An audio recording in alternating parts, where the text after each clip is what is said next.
आणि आई वडिलांचं म्हणणं आहे ते मूल खेळत होतं आणि मूल कधीच लिफ्ट मध्ये जात नव्हतं आणि ते पहिल्यांदाच गेलं आणि दोन्ही दरवाजाच्या मध्ये काहीतरी गडबड झालेली दिसते, नक्की कोणालाच माहिती नाही. आणि वरतून कोणीतरी बटन दाबलं आणि ती लिफ्ट खाल्ली आणि ते मूल त्याच्यात अडकलं आणि जवळपास अर्धा तास त्यांनाही माहिती नव्हतं. त्याच्यामुळे ते सगळीकडे मूल दिसत नाही म्हणून रात्री 10:30 वाजता शोधत बसले आणि त्यानंतर लक्षात आलं आणि जवळपास 1.5 तास लागला त्या बाळाला तिथून काढण्यात. त्यामुळे खूप अतिशय भयानक असा हा ऍक्सिडेंट आहे. मला तर तेव्हा आपणही सगळ्यांनी आत्मचिंतन केलं पाहिजे की अर्बनायझेशनचं ऑडिट, इन्फ्रास्ट्रक्चरचं ऑडिट सातत्याने झालं पाहिजे. कदाचित त्या गोष्टींकडे आपण फारसं लक्ष देत नाही, पण अशा घटना होणे गरजेचं आहे का? म्हणजे दरवेळी घटना झाली की आपण ऑडिट बद्दल बोलतो, पण प्रिएंट करून प्रिएक्टिव्ह केअर याच्यामध्ये आपण सगळेच कमी पडतो. आपण सगळ्यांनी कबूल केलं पाहिजे. काही निश्चित गेल्या काही वर्षांपासून लिफ्टमध्ये जे आहेत ते काही पुणे शहरात अनेक जुन्या इमारती सुद्धा आहेत. ऑडिट करणं गरजेचं असतं. याबाबत सुद्धा कठोर भूमिका निश्चित पाहिजे. नाही, इन्फ्रास्ट्रक्चर कॉर्पोरेशन कशासाठी आहेत? याच ऑडिटसाठी आहेत. तर कॉर्पोरेशननी थोड्या या गोष्टी स्ट्रिक्ट केल्या.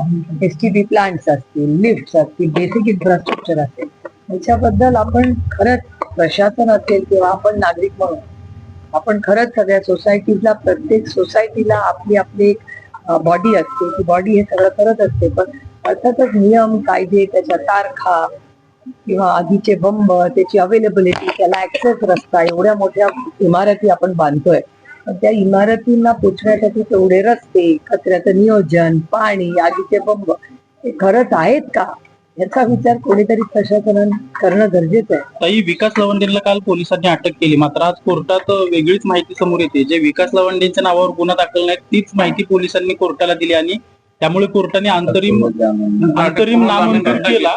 आणि आता कोर्टात पोलिसांनी माहिती दिली, पोलिसांनी आता कोर्टाला सांगितलं की आमच्याकडून नजर चुकीने हे सगळं झालंय. मला काय आश्चर्य वाटत नाही, कारण का माझा महाराष्ट्राच्या पोलिसांवर विश्वास आहे, पण महाराष्ट्राच्या पोलीस यंत्रणेमागे जी अदृश्य शक्ती आहे आणि पुण्याबद्दल तर मला प्रश्नचिन्हच आहे. कारण पुण्याबद्दल मी माझ्या आयुष्यात प्रत्येक सुट्टी ही पुण्यात घालवली आहे जन्मापासून, आणि त्यानंतर पुणे हे सगळ्यात सुरक्षित म्हणून देशातून लोक, जगातून मुलं ही पुण्याला का शिकायला येतात, तर का शिक्षणाचं माहेरघर म्हणून पुण्याची एक वेगळी ओळख, एक मानाचं स्थान हे देशात नाही जगात राहिलेलं. आज मी खूप जड अंतकरणातून हे म्हणते, आणि हा डेटा माझा नाही, यांचं राज्य महाराष्ट्रात आहे, त्यांचंच राज्य त्याच विचाराचं सरकार केंद्र सरकारमध्ये. केंद्र सरकारचा डेटा सांगतो की म्हणजे माननीय अमित शहाजींचं डिपार्टमेंट आहे गृह मंत्रालय, त्याचा डेटा सांगतो की देशामध्ये सगळ्यात जास्त क्राईम कुठे आहे, तर ते 5 टॉप जे शहर आहेत त्याच्यात 5 नंबरवर देशात पुणे आहे. आणि महाराष्ट्रात सगळ्यात जास्त क्राईम 1 नंबरचं शहर जे शिक्षणाचं माहेरघर होतं, ती 1 नंबरची जागा शिक्षणाचं माहेरघर काढून ती क्राईम मध्ये, गुन्हेगारीमध्ये आलेली आहे. त्याच्यामुळे माझी विनम्र मागणी, अतिशय हात जोडून मी माननीय महाराष्ट्राच्या मुख्यमंत्री जे गृहमंत्री आहेत त्यांना विनंती करते की महाराष्ट्रामध्ये, पुण्यामध्ये आज प्रचंड तुमचं राज्य आहे, तुम्ही गृहमंत्री आहात, प्लीज या पुण्यामध्ये लक्ष घाला. इथेच येताना आत्ताच काका चव्हाणांनी आम्ही अनेक नगरसेवकांना फोन करत तिथे आलो की बाबा काय परिस्थिती आहे. तुम्हाला आश्चर्य वाटेल, कात्रज चौकामध्ये आणि वडगाव पठारामध्ये गेल्या 20 ते 25 दिवसात 6 खून किंवा कुठला तरी मोठा गुन्हा झालेला आहे. हा माझा डेटा नाही, स्थानिक नगरसेवक आणि पोलीसचा डेटा सांगतो. गुन्हेगारी प्रचंड पुण्यात वाढलेली आहे आणि त्या वर्दीची कुणालाही भीती या पुणे शहरात राहिलेली नाही. त्याच्यामुळे पुण्याचं प्रशासन करतंय तरी काय, हे एकीकडे, आणि दुसरीकडे ज्या माणसावर हल्ला झाला तो जेलमध्ये आणि ज्यांनी हल्ला केला तो मोकाट फिरतो. हा असा अन्याय मी कधी पाहिलेला नाही. ही आमची मोठी लढाई आहे. मतभेद राजकीय असतील किंवा वैचारिक असतील, हे का सशक्त लोकशाहीत असलेच पाहिजे, पण आम्ही काहीतरी वेगळं मानतो म्हणून उद्या आमच्यावर हल्ले होणार असतील तर आमचा खून झाला तरी चालेल, पण आम्हाला जो अधिकार भारतरत्न डॉक्टर बाबासाहेब आंबेडकरांनी दिलेला आहे, जो संविधानाने दिलेला आहे, तो आमच्या शेवटच्या श्वासापर्यंत आम्ही ती लढाई लढत राहणार. आज वेळ आमच्यावर आहे, उद्या या देशावर आहे. त्याच्यामुळे कोणीतरी बोललं पाहिजे या दडपशाहीच्या विरोधात. आणि ही लढाई आणि पोलीस कम्प्लीट फेलियर पुणे शहरात जे झालेलं आहे, ह्याच्यासाठी मी माननीय मुख्यमंत्र्यांची भेट घेणार आहे, मी त्यांची वेळ मागणार आहे की राजकारण होत राहील, पण पुण्याची सुरक्षिततेची नैतिक जबाबदारी माननीय मुख्यमंत्र्यांनी घ्यावी आणि त्याच्यावर आम्हाला रिझल्ट दिसला पाहिजे. अर्थातच कोण आहे, अर्थातच ना पुण्याचं प्रशासनात अर्थात ना, पुण्याचे जे कमिशनर पोलीस आहेत त्यांनी ह्याचं उत्तर दिलं पाहिजे आणि मुख्यमंत्र्यांनी त्यांना विचारलं पाहिजे की एवढा क्राईम कसा वाढला. देशात 5वा नंबर आहे आणि राज्यात 1 नंबर आहे आणि काल चुकीच्या माणसाला तुम्ही अटक करता. अहो काल मी तर त्या अमितेश कुमारांना इतके फोन दिल्लीवरनं करत होते, माझी जेपीसी होती, मी दिल्लीत होते, एक माझा फोन घेतला नाही. नंतर मी विमानाने पुण्यात आले तेव्हा एक मिस्ड कॉल होता. जेव्हा गरज होती तेव्हा सीपी आमचा फोन उचलत नाही, काय करायचं त्या मोबाईल नंबरचं मग आम्ही. आणि लोकप्रतिनिधीचा जर फोन घेतला जात नसेल पोलीस यंत्रणेने, मग आम्ही न्याय कुणाकडे मागायचा? मग सामान्य माणसाचं काय होईल? कार्यक्रमात सज्जड दम देताना दिसतात गुन्हेगारांना, मात्र प्रत्यक्ष कायदा आणि सुव्यवस्था पुणे शहरातली आपण बघतोय पूर्णपणे कोलॅप्स झाली पाहिजे. माझी माननीय मुख्यमंत्र्यांना विनम्र विनंती आहे की पुण्याचं ऑडिट करा. नाही तर डेटा आमचाच माननीय अमित शहाजींनी दिलेला तो आम्ही शेअर करतो आणि जर काही 15 दिवसात रिझल्ट नाही मिळाला तर इथल्या प्रशासनाचा जो कोणी अधिकारी असेल त्याला सक्तीच्या सुट्टीवर पाठवा आणि इन्क्वायरी लावा. सध्या इंधनवाढ मोठ्या प्रमाणात होतीये. आपण परभणीमध्ये पूर्ण होते हा विषय मुद्दा असा आहे, वैचारिक लढ्याचा हा मुद्दा आहे. विकास लवांडे साहेबांनीच मुद्दा एका लेखामध्ये जो उपस्थित केला होता वारकरी संप्रदायातील घुसखोरीचा, त्याच्यावर विकास लवांडेंनी आवाज उठवला, यादी दिली. त्यानंतर विकास लवांडेंची शाही फेक झाली. त्या आरोपींना अटक नाही, ते मोकाट आहेत आणि वर्ण विकास लवांडेंना अटक होते. एका चुकीचा गुन्हा दाखवून त्यांचा जामीन रद्द केला जातो. हा काय प्रकार आहे? ही लोकशाहीची हत्या आहे. ही लोकशाहीची हत्या चाललेली आहे. जो माणूस त्यांच्या विरोधात बोलेल त्याला ईडी सीबीआय आणि जो करप्ट नाही त्याला मग असते उद्योग नाही. लढणार कसं? लढणार आम्हाला लढावंच लागेल. रस्त्यावरची दुसरा मार्ग काय? आम्हाला लोकशाही टिकवायची का नाही या जगामध्ये? आणि मग आम्ही बोलायचंच नाही, जे खरंय बोलायचं नाही, कोणी फक्त आजी आजी करायचं, हा कुठला न्याय? मग लोकशाही टिकवायची का नाही? विकास लवांडेंची हत्या म्हणजे लोकशाहीची हत्या आहे आणि 26 अटक झालेली आहे. ती विकास लवांडेंची जी अटक आहे ती लोकशाहीची हत्या आहे. ती संविधानावर केलेला घात आहे. या आज सत्तेवर आर्टिकल 19 काय अर्थ आहे की नाही? मग सगळे असं जर अटक होत असतील नाही, हे चुकीचंच आहे ना. म्हणून तर काल शशिकांत शिंदेजी आणि रोहित पवार तिकडे तातडीने गेले. आमची सगळी यंत्रणा, आमचे सगळे वकील गेले. आजकाल आमची वकिलांची दोस्ती झाली आहे. याचं कारण असं की खोटे गुन्हे रोजच आमच्या लोकांवर दाखल होतात. मग पक्ष पळवताना खोटे गुन्हे आमच्यावर, नंतर आता लोकांवर शाही फेक गुन्हा. त्यामुळे हे सगळं वाढतच चाललंय. दुर्दैव आहे, लोकांनी 200 आमदार त्यांना निवडून दिलेले. विरोधी पक्षातले सगळे पक्ष फोडून तोडून ईडीच्या नोटिसेस पाठवून दमदाटी करून त्यांना पण जवळ केलं. आता एवढं करून SIR करून भल्या भल्या गोष्टी करून एवढी सत्ता त्यांच्या हातात आहे. जर लोकांचं खरंच लोकांनी तुम्हाला मतदान केलंय तर मग असले उद्योग करतायत कशाला? तुमचा पक्ष पळवला तुम्ही आता म्हणताय, आता त्यांचे आमदार दुसऱ्या पक्षात जायच्या मार्गावर आहेत, शिंदेच्या संपर्कात आहेत. स्वतः त्यांचे मंत्री आमदार सांगतायत की दादांचे 20 आमदार आता आमच्या संपर्कात आहेत. म्हणजे आता ते तुमच्याकडून निघाले तर पुढं ह्याचं उत्तर माझ्याकडे नाही. ह्याचं उत्तर तुम्हाला त्यांच्या पक्षाला विचारायला. परभणीमध्ये घेतले की आमचे गैरसमज दूर झाले, पण वैनिकांना कोणीच काही बोलत नाही. असंही म्हटलं जातं की अजितदादांच्या राष्ट्रवादीचे काही आमदार पवारसाहेबांच्या संपर्कात त्यांच्याशी संपर्क. मी तुम्हाला एक गोष्ट सांगते, अतिशय प्रामाणिकपणे सांगते की आदरणीय पवार साहेबांना अनेक लोक सोडून गेले, दोडून गेले, काही झालं. आदरणीय पवार साहेबांना जेव्हा कोणीही वेळ मागतं तेव्हा आदराने प्रत्येकाला, कुठला तो पदाधिकारी असू दे, विरोधक असू दे, प्रेमाचा असू दे, कोणी असू दे, आदरणीय पवार साहेब गेले 6 दशक त्या व्यक्तीला प्रेमाने वेळ देतात. आणि त्यांनी काही प्रश्न विचारले. म्हणजे मग परवा आनंद दादा येऊन गेले. आम्हाला आनंद वाटला. खूप दिवसांनी 3 वर्षांनी माझी आनंदची त्या दिवशी सिल्वर ओकला भेट झाली. आनंद वाटला. ठीक आहे, त्यांनी एखादा नवीन मार्ग, आमच्या शुभेच्छा आहे. आमचं म्हणणं आहे की तुम्हाला जरी काय आमचे मतभेद असतील, ठीक आहे ना, मनभेद तर करीत नव्हते. त्यांनी एक वैचारिक लढाईमध्ये एक वेगळी भूमिका आनंदी मांडली. आमच्या शुभेच्छा आहेत त्यांना. काही परभणीमध्ये पेट्रोल पंपावर 7/12 दाखवल्याशिवाय पेट्रोल मिळणार नाही, डिझेल मिळणार नाही, असं एक चित्र निर्माण झालेलं आहे.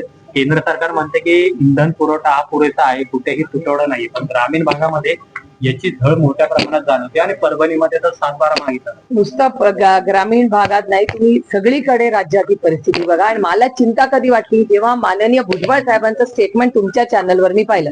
भुजबळ साहेब म्हणाले की फक्त 30 दिवसाचं पेट्रोल आपल्याकडे. माझं स्टेटमेंट नाही तुमच्या चॅनलवर आलं. नंतर माननीय मुख्यमंत्री म्हणले नाही नाही काळजी करू नका. त्याच्यामुळे एकाच सरकारमध्ये माननीय मुख्यमंत्री म्हणतात की नाही नाही काय काळजी करू नका, सगळं ठीक आहे. त्यांच्याच मिनिस्टर मधले कॅबिनेट मिनिस्टर आदरणीय माननीय भुजबळ साहेब म्हणतात 30 दिवसाचं आहे. केंद्र सरकार एक म्हणतं. आम्ही विश्वास कुणावर ठेवायचा? जर सरकारमधूनच 2 वेगळ्या माहिती बाहेर येत असतील तर सामान्य माणसांनी करायचं काय आणि जबाबदारी कधी घेणार? अहो, एवढे 200 आमदारांचं सरकार आहे. 222 का 25 का 26 देवाला चौकीती आहे. पण एवढी मोठी मेजॉरिटी असताना लोकांनी एवढी तुम्हाला साथ दिली आहे. तुम्ही म्हणता लोकांचा एवढा मोठा आशीर्वाद आहे. मग चाललंय तरी काय? डॉलरचा भाव काय, इंधनाचा भाव काय, महागाई आहे. भाजी जाऊन घरी जाऊन विचारा की काय परिस्थिती आहे. 2 वेळा भाजी खाणं अशक्य झालंय. दुधाचा भाव वाढला इलेक्शन नंतर. काय स्वस्त राहिल्या देशात सांगा ना. आणि सगळं इलेक्शन नंतर झालेलं. हे दुर्दैव आहे. काही राष्ट्रवादी एकत्र असताना पुण्याची स्थानिक स्वराज्य संस्थेची जागा राष्ट्रवादीकडे होती आणि युतीचे आमदार होते. आता दोन्ही जरी वेगळे असल्या तरी भाजपने त्या जागेवर दावा ठोकलेला आहे. तो त्यांच्या आघाडीचा अंतर्गत युतीचा अंतर्गत प्रश्न ना, आमचा काय संबंध आहे? तुमचे काही नगरसेवक आहेत? नाही, आमचा आम्ही महाविकास आघाडी म्हणून लढणार. इथून काही महाविकास आघाडीचे उमेदवार असेल स्थानिक स्वराज्याला? त्याची चर्चा उद्या किंवा परवा आहे. शशिकांत शिंदेजी, जयंतराव, माननीय उद्धवजी आणि राऊत साहेबांची वगैरे चर्चा करणार आहेत. काँग्रेसची चर्चा कालच झाली. मला वाटतं बंटी दादा काल भेटले होते सगळे. त्याच्यात 1-2 दिवसात तुम्हाला सगळं कळेल. काही अंतरावरच नसरापूरचं पीडित कुटुंब राहतं. चार्जशीट जरी फाईल झाली असली तरी, चार्जशीट वॉटर टाईट जरी असली तरी सुद्धा कोर्टात ऑनबोर्ड ही जेव्हा केस घेईल तात्काळ फाशी देण्याची अपेक्षा जी आहे ती स्थानिकांकडनं केली होती. काल पहिली सुनावणी झाली. अशा अनेक सुनावण्या होत राहतील असं दिसतंय. पण परत पुन्हा प्रश्न तोच उरतोय की न्याय कधी मिळेल. नसरापूरच्या केसमध्ये आम्ही कोणीही राजकारण आणलं नाही आणि आणणारही नाही. माणुसकीच्या नात्यामध्ये आम्ही सगळ्यांनी त्यावेळी, संग्राम थोपटे असतील, मी असतील, माननीय मुख्यमंत्री असतील, सगळ्यांनी आमचे सगळे राजकीय मतभेद बाजूला ठेवून आम्ही सगळे एकत्र भेटलोय. मुख्यमंत्र्यांनी शब्द आम्हाला दिलाय की फास्ट ट्रॅक कोर्टमध्ये तातडीने फाशी देईन आणि मी स्वतः त्याचं मॉनिटरिंग करीन. त्याच्यामुळे ह्या नसरापूरच्या केसमध्ये आम्ही माननीय मुख्यमंत्र्यांवर विश्वास ठेवलेला आहे. त्याच्यामुळे माननीय मुख्यमंत्र्यांनी त्याला तडा देऊ नये एवढी आमची त्यांच्याकडून अपेक्षा आहे. कारण का विषय अतिशय गंभीर आहे आणि तो संवेदनशीलपणे त्याच्याकडे आपण सगळ्यांनी पाहिजे. आगामी काळ सगळा पावसाचा आहे. पाठीमागच्या काळात आपण बघितलं की त्या ठिकाणी पाण्याचा मोठा स्थिती निर्माण झाली होती. त्याच्यानंतर अनेक बैठका झाल्या. एकनाथ शिंदे स्वतः इथे आले. अनेक गोष्टी झाल्या. यंदा पावसाळ्यात ती गोष्ट होऊ नये याच्यासाठी काही खबरदारी घेतली जाईल? कॉर्पोरेशनची काका असतील किंवा काँग्रेस पक्ष असेल, या सगळ्यांनी याची आढावा बैठकी घेतली. मीही वेळ मागितली होती तर त्यांनी सांगितलं की नगरसेवक आमचे सगळे आहेत, ते काँग्रेसचे असतील किंवा राष्ट्रवादी काँग्रेस पक्ष, शरदचंद्र पवार, या सगळ्यांनी एकत्र मिळून या सगळ्या पुण्याच्या शहराचा पाऊस आणि त्याचा आढावा सगळा घेतलेला आहे. आपत्ती व्यवस्थापन ही सगळा रिव्ह्यू ही घेतलेला आहे. त्याच्यामुळे आमची अपेक्षा आहे की ज्या चुका आधी झालेल्या आहेत त्या पुन्हा ती पुनरावृत्ती होऊ नये एवढीच अपेक्षा आहे. सोशल मीडियावर आपण पाहतो की एक कॉकरोच पार्टी निर्माण झालेली आहे. त्याचे फॉलोअर्स आपण पाहतो कोट्यावधीचे करत आहेत. जरी हे सोशल मीडिया पुरतं स्थित असलं तरी तरुणांचा प्रश्न अतिशय गंभीर सध्या परिस्थितीत बनलेला आहे. 2029ला प्रस्थापितांना हा पर्याय होऊ शकतो असं वाटते तुम्हाला? माझं म्हणणं एका सशक्त लोकशाहीमध्ये विरोधक हा असलाच पाहिजे मताची. म्हणजे आम्ही सत्तेत असलो किंवा विरोधात असलो, विरोध हा असलाच पाहिजे. कारण का चेक्स अँड बॅलन्सेस म्हणून तर ती लोकशाही आहे. त्याच्यामुळे पण त्याच्यातून एक गोष्ट आपल्याला प्रकर्षाने जाणवते की कॉक्रोच जनता पार्टीला एवढा साथ लोकांनी दिला, ह्याच्यात प्रचंड अस्वस्थता आहे. हे पुन्हा जी गोष्ट आम्ही वारंवार सांगतो की अस्वस्थता आहे इकॉनॉमिक. मी बघा या सगळ्या प्रक्रियेमध्ये आज इकॉनॉमिकल क्रायसिस चाललाय भारतात. त्याच्याबद्दल भारत सरकारकडून काही आम्हाला ना ऐकायला मिळतं ना वाचायला मिळतं. आणि हे वारंवार राहुल गांधी गेले 6 महिने राहुलजी जे बोलत आले चॅनल्सवर त्या सगळ्या गोष्टी खऱ्या झालेल्या आहेत. तुम्ही बघा, तुम्ही जरा एक 6 महिन्यांची त्यांची सगळी भाषणं, तेव्हा मी असेल, अखिलेश यादवजी असतील, कोणी तुम्ही, ममता दिदी असेल, आम्ही सगळ्यांनी पार्लमेंटमध्ये जी भूमिका गेले 6 महिने वर्षात आर्थिक परिस्थितीबद्दल मांडली आहे ते शब्द आमच्या सगळ्यांचा खरा होता. 2029ला याचा परिणाम दिसेल. बघूया ना, आता अभी जिएंगे तो 29 में कुछ करेंगे ना.